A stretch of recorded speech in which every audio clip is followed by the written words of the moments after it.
Okay, so here we are back again at the keyboard, along with a new scale, thus a new type of key. So now we are in the key of A major. So if you remember back from the theory videos, especially the ones with the circle of fifths, you'll remember that the key of A major has three sharps: F sharp, C sharp, and G sharp. So if you're confused about that, you can go back and look at, I think it's theory lessons 3, 4, and 5. I need to make more theory lessons. There are some on the way. So here we have the key of A major, so we have to watch out for F sharp, C sharp, and G sharp. So even though they're not written right next to the note, because they're written in the key signature, actually I can show you. I'll circle the key signature with my pointer. It's actually a little dot, sorry about that.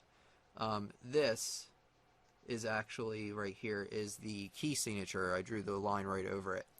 And that tells you which notes are sharped.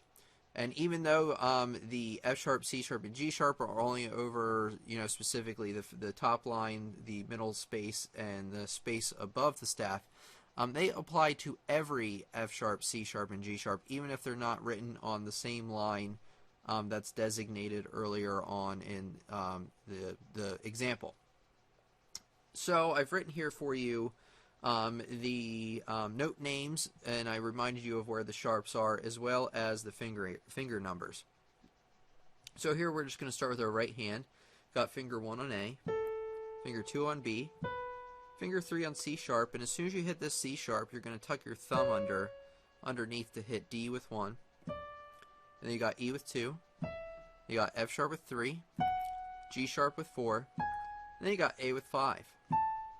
Coming back down, you got A with 5, G sharp with 4, F sharp with 3, E with 2, and the last measure here we got D with 1, and don't forget that we have C sharp with 3, so as soon as you hit the D with 1, you'll pivot to hit C sharp with 3, B with 2, and A with 1.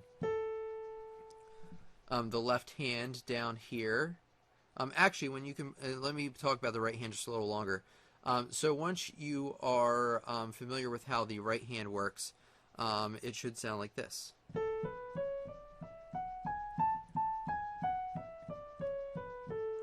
Of course, in the beginning you won't be able to play it quite that fast, but that's what you should work up to. It might take you an entire week or maybe even 2 weeks to get up to that speed, so you always want to try it slowly at first. So here at the left hand we got 5 with 4, A with 5, sorry, B with 4, and don't forget that we have C sharp with 3, that's C sharp, and you got D with 2, and then you got E with 1. As soon as you hit E with 1, you want to pivot to be able to hit F sharp with 3, G sharp with 2, and A with 1. Coming back down, you got A with 1, G sharp with 2, F sharp with 3, and then as soon as you hit that F sharp, you want to kind of pivot, but you want to tuck your thumb underneath to hit E with 1, D with 2, C sharp with 3, B with 4, and A with 5. So from beginning to end, it should sound like this.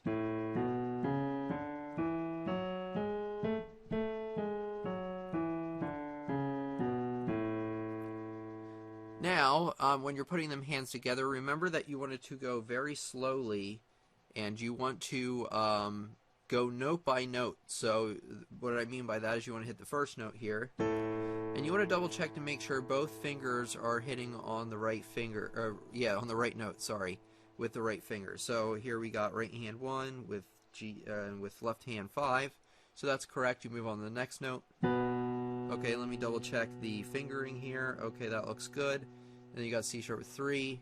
Okay, that looks good to me. And then you're going to play D with 1 and D with 2. Okay, that looks good.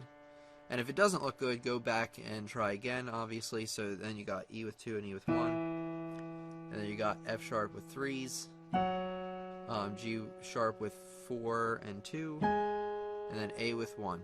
And then coming back down, you want to do the same thing where you go note by note and check. Okay, that looks good, to make sure that you have the right fingering with the right notes.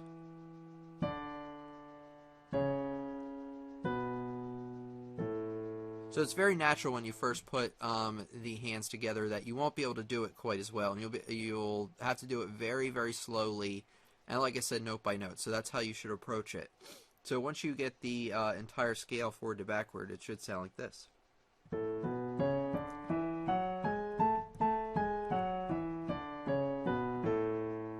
Again, that speed is something you would work up to. You might start out very slowly and go from there. And then as you play through it a bunch of times, you can get faster and faster each time. So there you go, a quick lesson for you. That was the explanation of the scale and key of A major. Remember, A major has 3 sharps, F sharp, C sharp, and G sharp. So don't forget about those, because even though they're not written next to every one of those notes, they still apply if it's in the key signature, unless it tells you otherwise, which we'll go over those circumstances sometime hopefully in the near future. So look forward to the next lesson where we will go over examples written in A major.